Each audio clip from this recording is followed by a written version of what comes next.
I never thought my life could unravel so quickly. For the past decade, I had been the man with the plan, the husband who provided for his wife, Lisa, and ensured we lived a comfortable life. Our home wasn't a mansion, but it was ours, a testament to years of hard work and careful planning. I took pride in that life, in being the one Lisa could depend on. And for a while, I believe she appreciated it too. Losing my job was like the first domino falling in a line of carefully stacked pieces. The layoffs came without warning, part of a company-wide downsizing that left dozens of us scrambling for answers.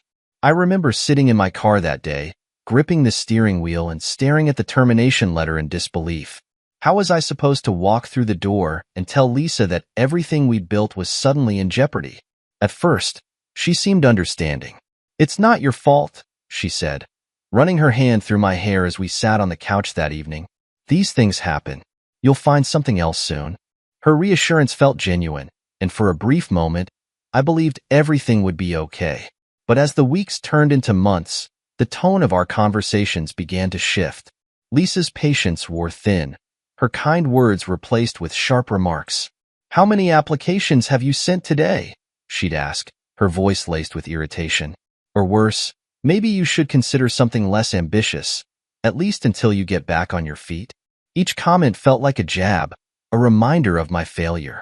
I spent my days scouring job boards, attending interviews that led nowhere, and filling out applications until my fingers ached.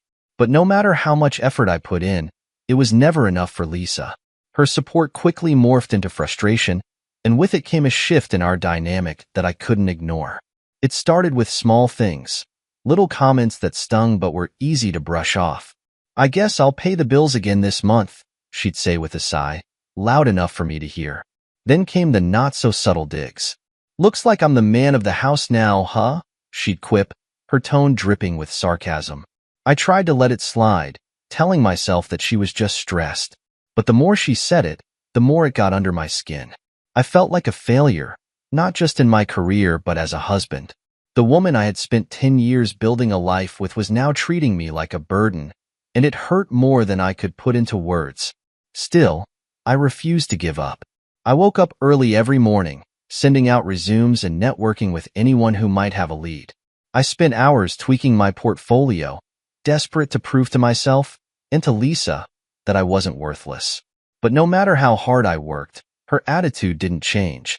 One evening, as we sat down to dinner, Lisa sighed heavily and pushed her plate aside. "You know, Daniel," she said, her tone casual but cutting, "it wouldn't kill you to do more around the house. Since you're not working, you might as well make yourself useful." Her words hit me like a slap. I stared at her, trying to process what she just said. "I've been looking for jobs all day," I said, my voice quiet but firm. "I'm doing everything I can." "Really?" she shot back, crossing her arms. "Because from where I'm sitting, it looks like I'm the only one holding this family together." I clenched my jaw, refusing to rise to the bait. "I'm not your servant, Lisa. I'm your husband." She laughed bitterly, the sound cold and unfamiliar. "Then maybe start acting like one." That night, I lay awake in bed, staring at the ceiling and wondering how we'd gotten here. The woman I had fallen in love with, the woman who used to cheer me on and celebrate my successes, had turned into someone I barely recognized. I wanted to believe it was temporary, that the stress of our situation had simply brought out the worst in her. But deep down, I couldn't shake the feeling that this was only the beginning. As the weeks went on, the distance between us grew. Lisa started coming home later, claiming she was working overtime to cover the bills. She dressed differently, more provocatively, with outfits that felt out of place for her office job. And then there was her phone, constantly buzzing with messages she never bothered to explain. I caught glimpses of her smiling at the screen, laughing at jokes I wasn't privy to. My gut told me something was wrong, but I said nothing. Maybe I didn't want to believe it. Maybe I was afraid of what I'd find if I dug too deep. Or maybe, just maybe, I was holding on to the hope that things could still go back to the way they were. But deep down, I knew the truth. The life we had built together was starting to crumble, and there was nothing I could do to stop it. The changes in Lisa were subtle at first, but over time, they became impossible to ignore. The woman I had once known, The one who would greet me with a smile and a warm hug after a long day at work was gone. In her place was someone colder, sharper, and quick to remind me of my shortcomings. I could feel the love and respect we built over a decade slipping through my fingers, and no matter how hard I tried, I couldn't seem to hold on to it. Her comments, which had started as offhand remarks, became outright insults. She began assigning me household chores with a level of condescension that made my blood boil. "Since you're home all day," she'd say, handing me a list of tasks, "you might as well make yourself useful." The first time she did it, I stared at the paper in disbelief, unsure if she was joking. But her expression left no room for doubt. I tried to push back, refusing to let her belittle me. "I'm not your employee, Lisa," I said one evening when she complained about the dishes piling up in the sink. "I'm your husband." She rolled her eyes, her tone dripping with sarcasm. "Husband? Last I checked, husbands provide for their families. Right now, you're just another thing I have to take care of." Her words hit me like a punch to the gut. I felt my face flush with anger, but I bit back the retort sitting on the tip of my tongue. Arguing with her wouldn't change anything. It would only make things worse. Instead, I distanced myself emotionally, building a wall between us to protect what little dignity I had left.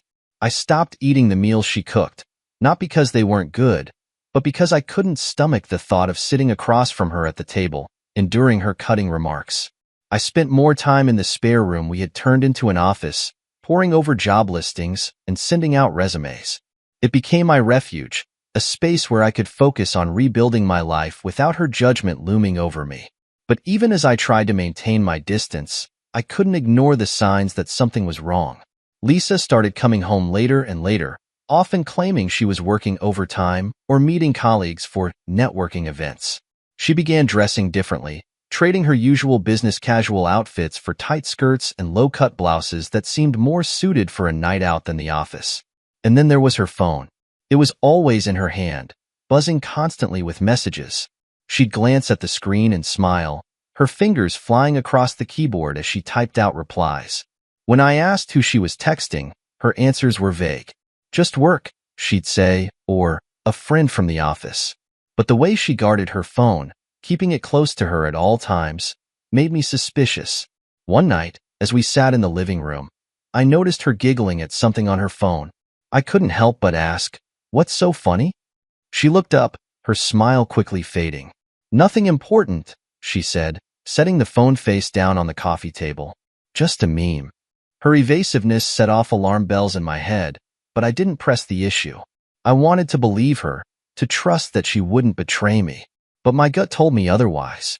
The tension between us was palpable, like a thick fog that neither of us could see through.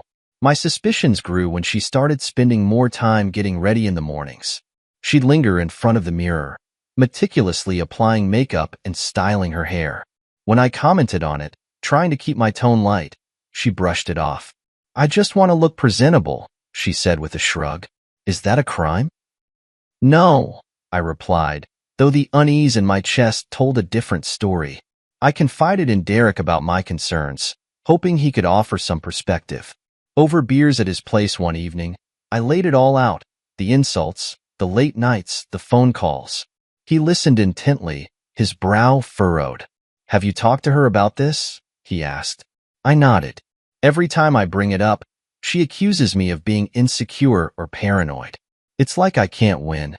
Derek sighed, leaning back in his chair. "Look, man, I'm not trying to jump to conclusions, but something doesn't add up. If it were me, I'd keep an eye on things." His words stuck with me, adding fuel to the fire of doubt already burning in my mind. I hated the idea of playing detective in my own marriage, but I couldn't shake the feeling that Lisa was hiding something. The turning point came one evening when she came home later than usual, her hair slightly disheveled and the faint smell of cologne lingering on her clothes. I didn't say anything, but my stomach churned with unease. As she disappeared into the bathroom, I glanced at her phone, which she'd left on the counter for once. It was locked, of course, but the notifications on the screen told me everything I needed to know. A text from someone named Ryan: "Had a great time tonight. Can't wait to see you again." I stared at the screen, my heart pounding in my chest. I wanted to confront her right then and there, to demand an explanation. But something stopped me. Maybe it was fear. Maybe it was denial. Or maybe it was the faint, desperate hope that I was wrong. But deep down, I knew the truth. The cracks in our marriage weren't just cracks anymore. They were gaping chasms, and Lisa was already on the other side. The invitation to Lisa's office party felt more like an obligation than an olive branch. "You should come," she said casually one morning as she adjusted her earrings in the mirror. "It'll be good for you to get out, socialize a bit." Her tone was almost dismissive, as if she were inviting a reluctant child to a school play rather than her own husband to a professional gathering. Still, I agreed. Maybe a night out would help ease the growing tension between us. Or so I told myself. Deep down, I couldn't ignore the unease curling in my gut. This wasn't just a party. This was an opportunity to observe, to see if my suspicions about Lisa and her increasingly mysterious behavior were warranted. When we arrived at the venue, a sleek downtown rooftop bar, Lisa transformed before my eyes. She greeted her colleagues with a bright, almost performative smile, laughing at jokes I didn't hear and leaning in just a little too closely during conversations. Her confidence was magnetic, and for a moment, I was reminded of the woman I fell in love with. But the warmth that once radiated toward me was now directed elsewhere. It didn't take long for me to notice him, Ryan. He was everything Lisa had been describing in her recent complaints about me. Tall, confident, dressed like he belonged on the cover of a men's magazine. He moved through the crowd effortlessly, greeting everyone with a firm handshake or a charming laugh. And when his eyes landed on Lisa, they lit up in a way that made my stomach churn. They were too familiar with each other, too comfortable. When he approached, Lisa's posture shifted. Shoulders back, chin up, a playful smile tugging at her lips. They exchanged a joke I couldn't hear, and she laughed, a genuine, melodic laugh that I hadn't heard from her in months. My fists clenched at my sides as I watched him place a hand on her waist, guiding her toward the bar. I followed them at a distance, pretending to mingle while keeping them in my line of sight. Ryan handed Lisa a drink, and they clinked glasses, leaning in close as they spoke. The way she looked at him, like he was the most fascinating person in the room, made my chest tighten. For the first time, I felt like a stranger in her life. By the time the dancing started, my patience had worn thin. Lisa and Ryan were on the dance floor, moving in a way that was far from professional. His hands lingered on her hips, and she didn't seem to mind. In fact, she leaned into his touch, her body swaying in time with his. It wasn't just inappropriate, it was a public display of betrayal. I couldn't take it anymore. I turned and left the party, walking out into the cool night air with my heart pounding in my chest. I didn't know where I was going. I just needed to get away. Every step felt heavier than the last, as if I were dragging the weight of our crumbling marriage behind me. When I finally returned home hours later, Lisa was already there, lounging on the couch as if nothing had happened. She looked up when I walked in, her expression calm, almost bored. "You disappeared," she said, her tone accusing. "That was rude, you know." I stared at her, the anger bubbling up inside me like a volcano ready to erupt. "I saw the way your coworker rocked your waist at the party," I said, my voice low and steady. Lisa didn't flinch. Instead, she smirked, a cold, unapologetic expression that made my blood run cold. "Yes," she said, crossing her arms. "And I didn't stop him. What will you do about it?" Her words hit me like a sledgehammer. Any lingering hope that I had been overreacting, that her behavior could somehow be justified, shattered in an instant. She wasn't denying it. She wasn't even apologizing. She was daring me to react, challenging me to confront the truth I had been avoiding for months. I took a step closer, my jaw clenched so tightly it ached. "Nothing," I said finally, my voice colder than I thought possible. "I'll let him have you. I only fight for things with value." Her smirk faltered for a moment, replaced by a flicker of something I couldn't quite place. Shock, perhaps, or anger. But I didn't stick around to analyze it. I turned and walked out of the house, slamming the door behind me. The night air was sharp against my skin, but it felt refreshing compared to the suffocating tension inside. I got into my car and drove aimlessly, the weight of everything pressing down on me.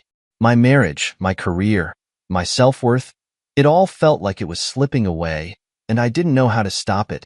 But as I drove, a new thought began to form. Maybe it wasn't about stopping it. Maybe it was about letting it go, about cutting my losses and starting over. Lisa had made her choice, and now it was time for me to make mine. That night, I decided I was done being a victim of her disrespect. I didn't know what the future held, but I knew one thing for certain. I deserved better. And for the first time in months, I felt a spark of hope. Driving through the city streets that night, I let the silence fill the car. My hands gripped the steering wheel tightly, my mind replaying Lisa's smirk and those cutting words, and I didn't stop him. What will you do about it? I had no answer for her then, but as I drove aimlessly, the answer became clear. I wasn't going to do anything for her anymore. I was done. I just didn't know how to move forward from the wreckage of our marriage. As I turned onto a quiet road, my phone buzzed on the passenger seat. I ignored it at first, not in the mood to talk to anyone, but it buzzed again. Something in me compelled me to pick it up. The caller ID read, Westland Consulting. My heart skipped a beat. I had submitted a proposal to Westland Consulting months ago, a long shot for a major contract that could completely change my financial situation. I had almost forgotten about it in the chaos of my life. Hello? I answered, trying to keep my voice steady. Mr. Daniel Hughes, a woman's professional voice responded. This is Charlotte from Westland Consulting. I'm calling to inform you that your proposal has been accepted. We're ready to move forward, pending contract signing. For a moment, I was speechless. Wait, what? I finally managed to say, You're serious? Completely serious, she replied with a small laugh. Your pitch was innovative and exactly what we were looking for. Can you come into the office tomorrow to discuss the details? Yes, absolutely.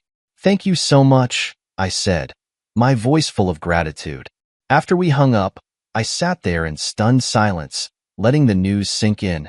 For the first time in months, I felt like the universe had thrown me a lifeline. This wasn't just a job, it was a career-defining opportunity. It was my chance to reclaim my independence, to rebuild my life on my own terms. And I wasn't going to waste it. Fueled by this newfound determination, I drove back home. The house was dark when I arrived, and the silence inside felt heavier than usual. Lisa was already asleep, oblivious to the life-changing news I'd just received. As I stood in the doorway of our bedroom, looking at her, I realized something. I didn't feel anger anymore. I didn't feel sadness or regret. I just felt done. I slept in the spare room that night, staring at the ceiling and planning my next steps. The anger I'd carried for months had been replaced by a sense of clarity. I didn't need Lisa's approval, her validation, or even her respect. What I needed was to take back control of my life and start living for myself again. The next morning, I got up early and went straight to my office. I didn't bother to wait for Lisa to wake up. I didn't need her to know where I was going or what I was doing. My meeting with Westland Consulting went better than I could have hoped. The terms of the contract were generous, and the work was right in my wheelhouse. By the time I left their office, I had signed the deal and walked out with a sense of purpose I hadn't felt in years. On the drive home, I made a decision. I wasn't going to let Lisa drag me down anymore. Her disrespect, her betrayal, her constant belittling. I was done tolerating all of it. She had chosen her path, and now I was choosing mine. It was time to cut the cord. When I got home, Lisa was sitting in the living room, scrolling through her phone. She looked up when I walked in, her expression neutral. Where were you? She asked, as if she had any right to know. I didn't answer her question. Instead, I walked past her and straight to our bedroom, where I began packing a bag. What are you doing? She asked, following me. I'm leaving, I said simply, not bothering to look at her. Leaving? She repeated, her voice incredulous. What are you talking about? I zipped up the bag and finally turned to face her. I'm done, Lisa. Done with the disrespect, the betrayal, all of it. You made your choice, and now I'm making mine. She crossed her arms, her smirk returning. Oh, so you think you're just going to walk away and what? Start over? Good luck with that. I met her gaze, my voice calm but firm. I don't need luck. I have something better, freedom, and I'm taking it. Her expression faltered for a moment, but she quickly recovered. Fine, she said, her tone dismissive. Go ahead and leave. See if I care. I slung the bag over my shoulder and walked out the door without looking back. For the first time in months, I felt like I could breathe again. The weight of Lisa's contempt and the toxicity of our marriage were finally off my shoulders. As I drove to a hotel for the night, I thought about what lay ahead. It wouldn't be easy. Starting over never is. But I had something I hadn't had in a long time, hope. And with that hope came a resolve to build a life that was mine, free from the shadows of the past. Lisa may have turned my life upside down, but now it was my turn to set things right. The drive to my hotel that night felt surreal. The sense of finality was both liberating and overwhelming. I wasn't just leaving a house. I was leaving behind a life, a marriage, and all the years I'd spent trying to make things work with Lisa. I knew there was no going back. This was the beginning of a new chapter, and I was determined to make it one worth writing. The next morning, I woke up to a barrage of text messages from Lisa. Most of them were angry, accusing me of overreacting and calling me pathetic for walking out. A few were desperate pleas, begging me to come back and talk things through. I didn't respond to any of them. I'd spent months trying to have conversations that only ended in frustration and humiliation. There was nothing left to say. My first stop that day was the bank.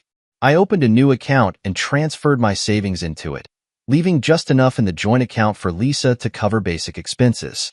I wasn't trying to punish her, but I needed to protect my finances. If she was going to disrespect me, she wasn't going to benefit from my hard-earned money anymore. Next, I called a locksmith. It felt strange, even ruthless, to change the locks on the house we'd shared for so many years, but I couldn't risk Lisa returning and making things worse. By the end of the day, the house was mine again, physically, if not yet emotionally. That evening, I sat down in what used to be our living room and drafted the divorce papers with my lawyer. I didn't feel anger or sadness as I went through the process, just a calm sense of resolve. This was what needed to be done, and I wasn't going to let anyone talk me out of it. The next day, I called Lisa and asked her to meet me at a neutral location, a coffee shop downtown. When she arrived, she looked at me with a mixture of curiosity and defiance. I slid the papers across the table without saying a word. "What's this?" she asked, picking them up. "Divorce papers," I said simply. Her reaction wasn't what I expected. She didn't cry or yell. Instead, she smirked, that same condescending smirk that had haunted me for months. "I've been wanting to leave for a long time anyway," she said, signing the papers without hesitation.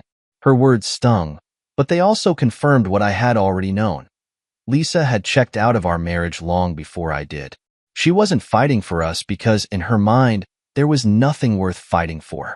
That realization hurt, but it also set me free. Once the papers were signed, I stood up to leave. Lisa didn't say goodbye, and neither did I.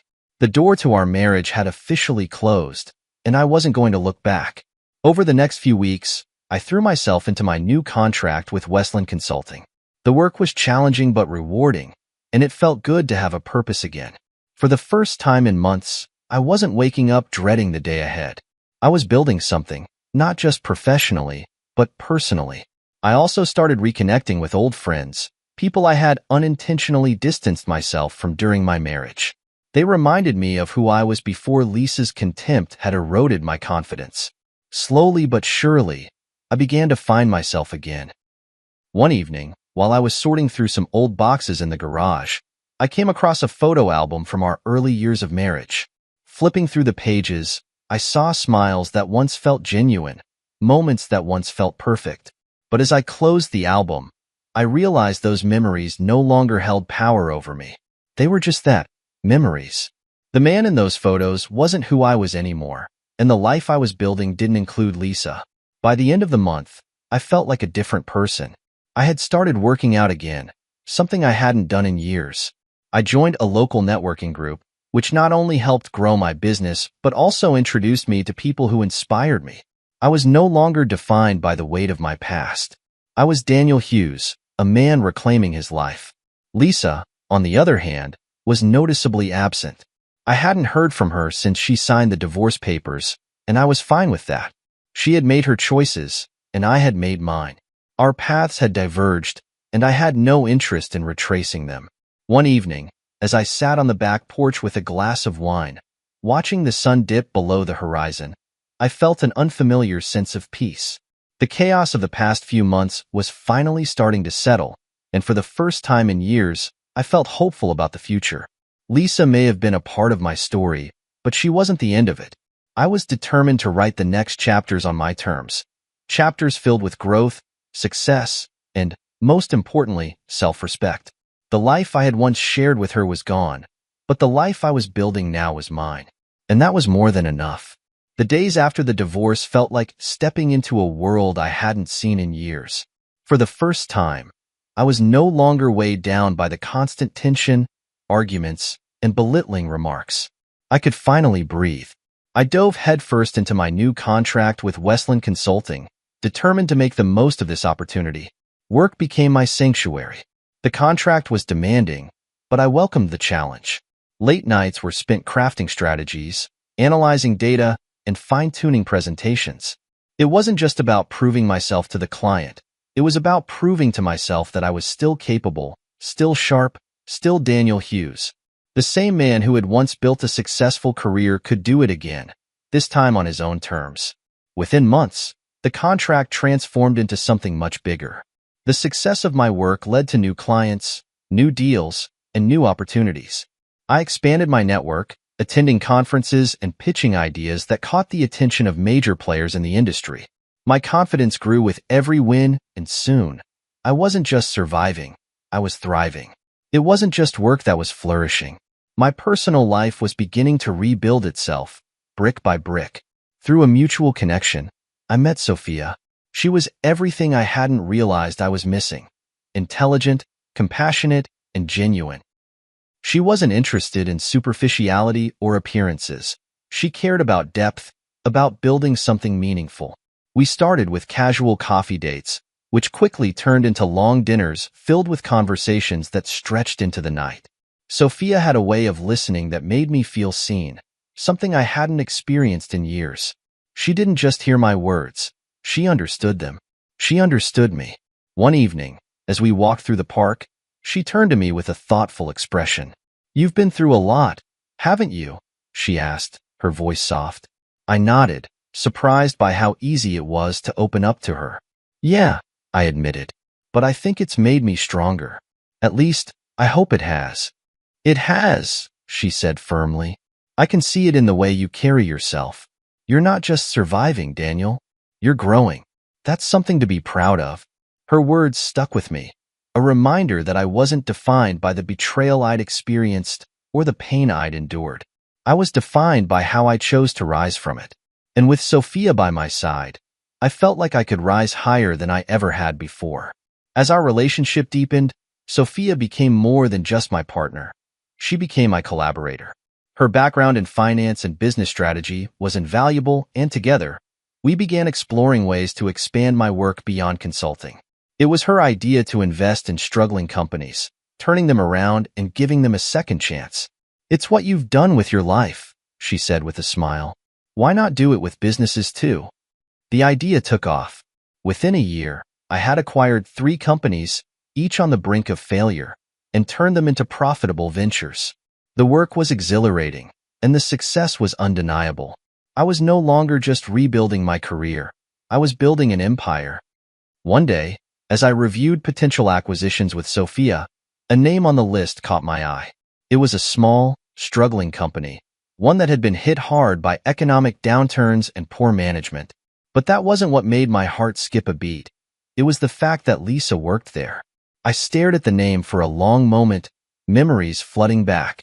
The humiliation, the betrayal, the way she had mocked me when I was at my lowest. I hadn't thought about her in months, and now, here she was, a footnote in a list of potential business deals. Sophia noticed my hesitation. "What is it?" she asked, her brow furrowing. I took a deep breath, explaining the connection. "Lisa works there," I said simply. Sophia's eyes widened, but to her credit, she didn't react with the shock or outrage I expected. Instead, she smiled knowingly. "Well," she said, leaning back in her chair, "it sounds like the perfect opportunity to show her just how far you've come." Her words sparked something in me. This wasn't about revenge. It was about growth. Acquiring that company wasn't just a business move. It was a way to reclaim my narrative. I was no longer the man Lisa had disrespected and dismissed. I was someone she couldn't ignore, someone she would have to face as her new boss. The acquisition process moved quickly, and before long, the deal was finalized. I was now the owner of the company that employed Lisa. The irony wasn't lost on me, but I didn't dwell on it. I had bigger goals, bigger dreams, and bigger plans. Lisa was a chapter of my past, and now, I was writing a future that didn't include her. Still, the thought of walking into that office, of seeing her face when she realized who her new boss was, it gave me a sense of closure I hadn't realized I needed. This wasn't about revenge or vindication. It was about standing tall and knowing that I had risen above everything she had put me through. And for the first time in years, I felt completely, unapologetically free. The day of the staff meeting arrived, and I was ready. It wasn't just any meeting. It was my formal introduction as the new owner of the company I had recently acquired. But this meeting carried a deeper significance. This was the company where Lisa worked. The same Lisa who had dismissed me as a failure, belittled me, and mocked my worth. Today, she would see the man I had become.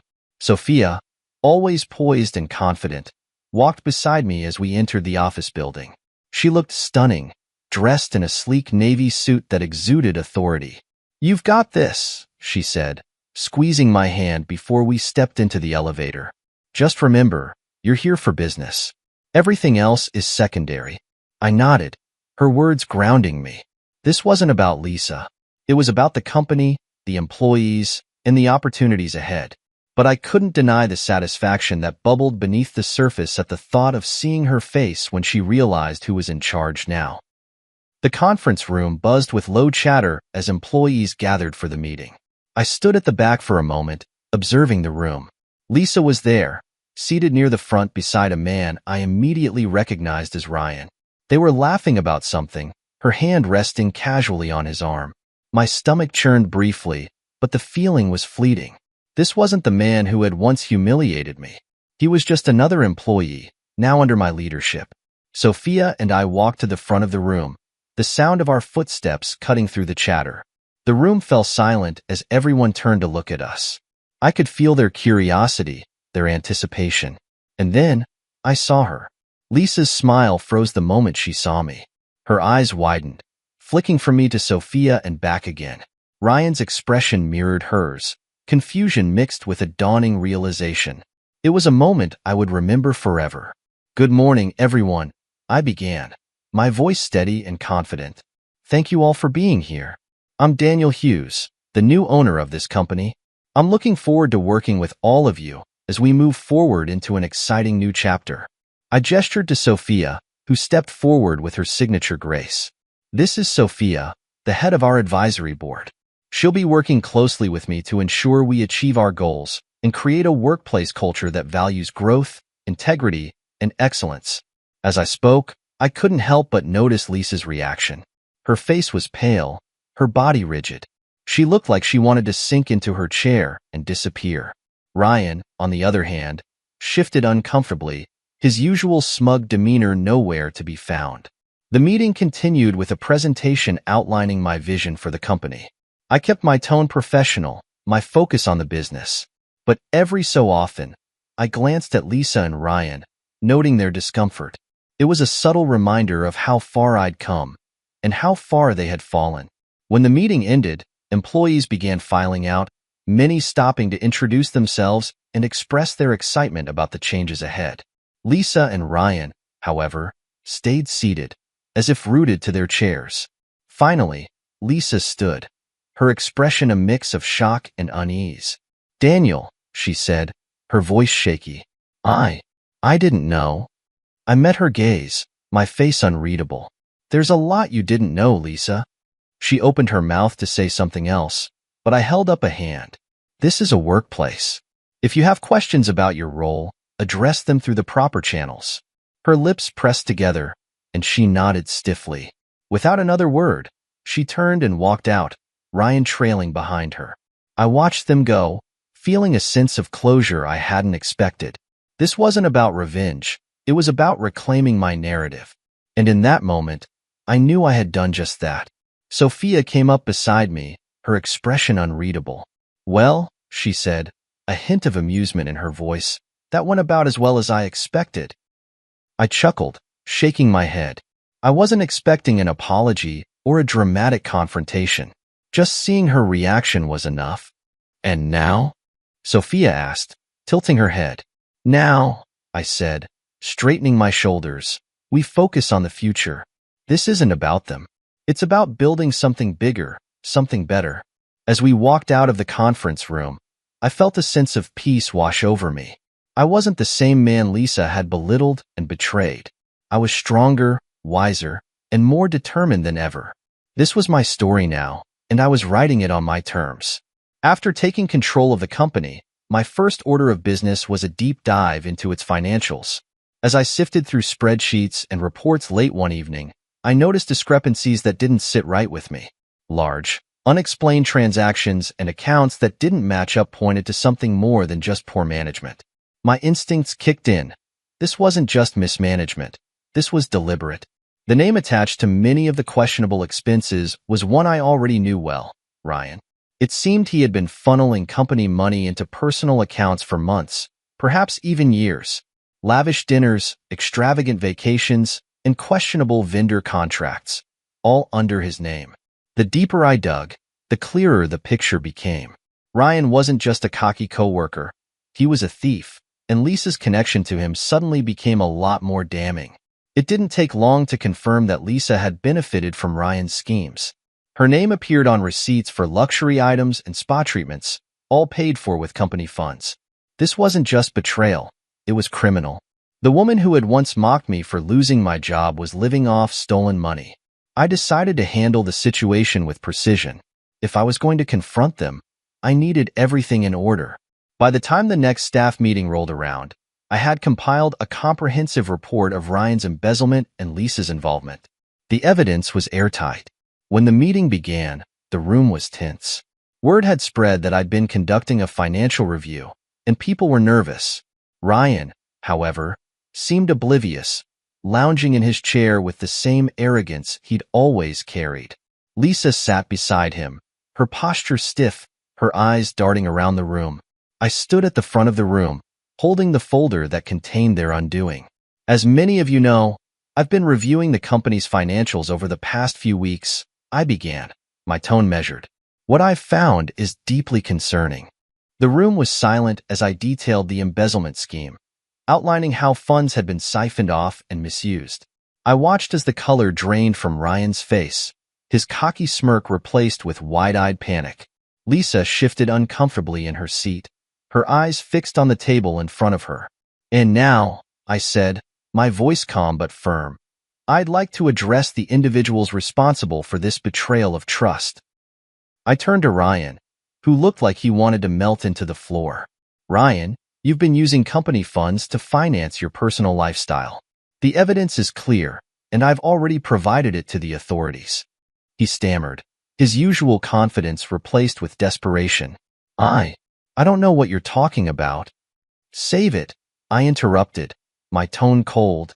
"The police will be here shortly to deal with you." Before he could respond, 2 officers entered the room, escorted by my security team. Ryan tried to plead his case as they handcuffed him, but his protests fell on deaf ears. The room watched in stunned silence as he was led out. With Ryan gone, I turned my attention to Lisa. "And Lisa," I said, my voice heavy with disappointment, "your name is all over these receipts. You knew what was happening. You benefited from it. And you said nothing." She looked up at me, her eyes filled with tears. "Daniel, I didn't know." "Don't," I said, cutting her off. "You knew exactly what you were doing. You made your choice, and now you'll face the consequences." I took a deep breath, steadying myself. "Effective immediately, you're fired. Pack your things and leave. If you step foot on this property again, it will be considered trespassing."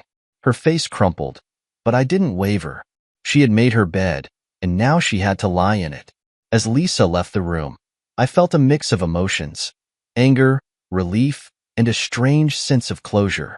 She had betrayed me in every way possible, but she no longer had any power over me. I had reclaimed control of my life, and for the first time, I felt free. The rest of the meeting was brief.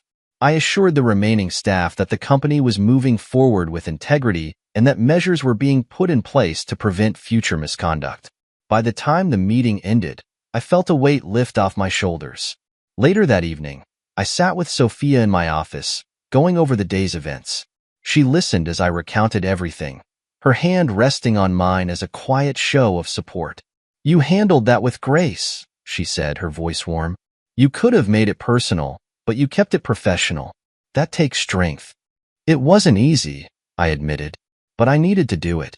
Not just for the company, but for myself." She smiled, her eyes filled with pride. "You're stronger than you give yourself credit for, Daniel, and you're building something incredible here." Her words stayed with me as I reflected on the journey that had brought me to this point. Lisa and Ryan's betrayal had once felt like the end of everything, but now it was just a chapter in a much larger story. A story of resilience, growth, and the power of starting over. The aftermath of Ryan's arrest and Lisa's firing brought a strange sense of calm to my life. For so long, I had carried the weight of betrayal and anger, but now, with both of them out of my life and justice served, I could finally focus on moving forward. Yet, the fallout from their actions continued to ripple through the company and beyond. Ryan's arrest made headlines. His embezzlement scheme was splashed across business news sites, accompanied by the details of how he had exploited his position to fund his lavish lifestyle. I wasn't one to gloat, but seeing his smug face replaced with a mugshot provided a small sense of closure. The industry had a long memory, and Ryan's career was effectively over. Lisa's name didn't escape the scandal either. While she wasn't formally charged, her association with Ryan was enough to tarnish her reputation. I learned through mutual contacts that she was struggling to find work, blacklisted from the very industry she had once thrived in. It wasn't revenge. It was simply the natural consequences of her choices. One evening, as I worked late in my home office, my phone buzzed with a message from an unknown number. Against my better judgment, I opened it. It was from Lisa. "Daniel, I don't even know where to start. I've lost everything. My job, my reputation, and now, the respect of everyone I know. I know I don't deserve your forgiveness, but I need you to know how sorry I am. For everything. You were the best thing that ever happened to me, and I threw it all away. Please, if there's any chance we can talk, I'd appreciate it. I just want to apologize properly. Lisa." I stared at the screen, a flurry of emotions swirling inside me. Anger, sadness, even pity. But as I read the message again, I realized something. Her apology didn't matter. Not because it wasn't sincere, but because I no longer needed it. I had already forgiven her, not for her sake, but for mine. Holding on to the anger had only weighed me down, and letting it go had been one of the most liberating decisions of my life. I didn't respond to the message. Instead, I blocked the number and turned my focus back to the life I was building. A life that no longer included Lisa. Sophia continued to be my rock through it all.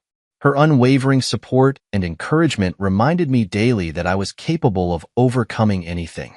She had been there through the darkest moments, and now she stood beside me as I built something brighter. One evening, as we sat on the patio watching the sunset, Sophia turned to me with a thoughtful expression. "You've come so far, Daniel," she said softly. "Do you ever think about how different things could have been if none of this had happened?" I considered her question, the weight of it settling over me. "I do," I admitted. "But honestly, I don't think I'd change it.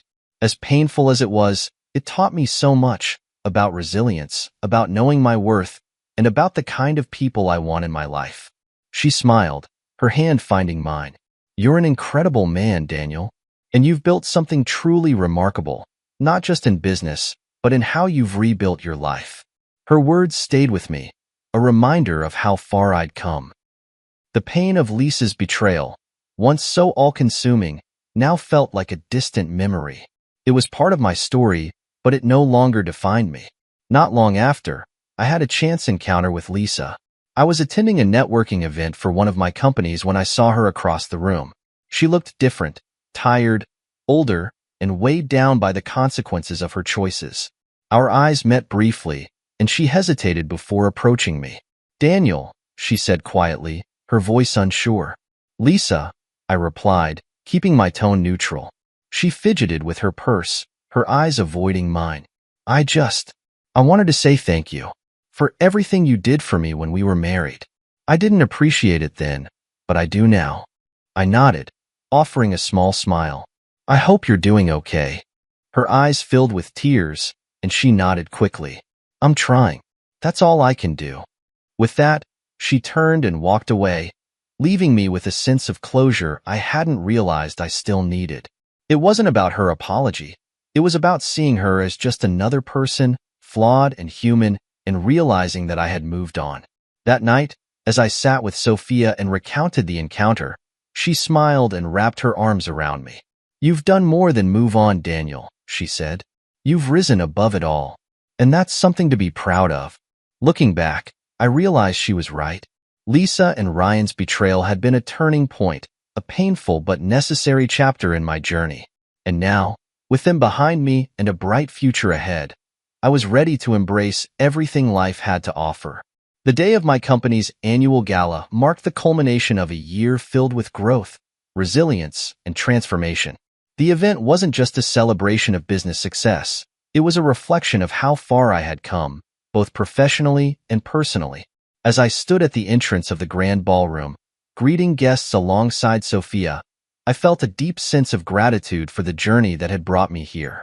Sophia looked radiant in an emerald green dress that caught the light with every movement.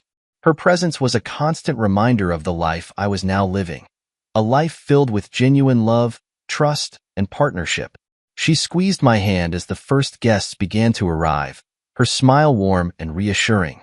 "You've done something incredible here, Daniel," she whispered. "Tonight is your night."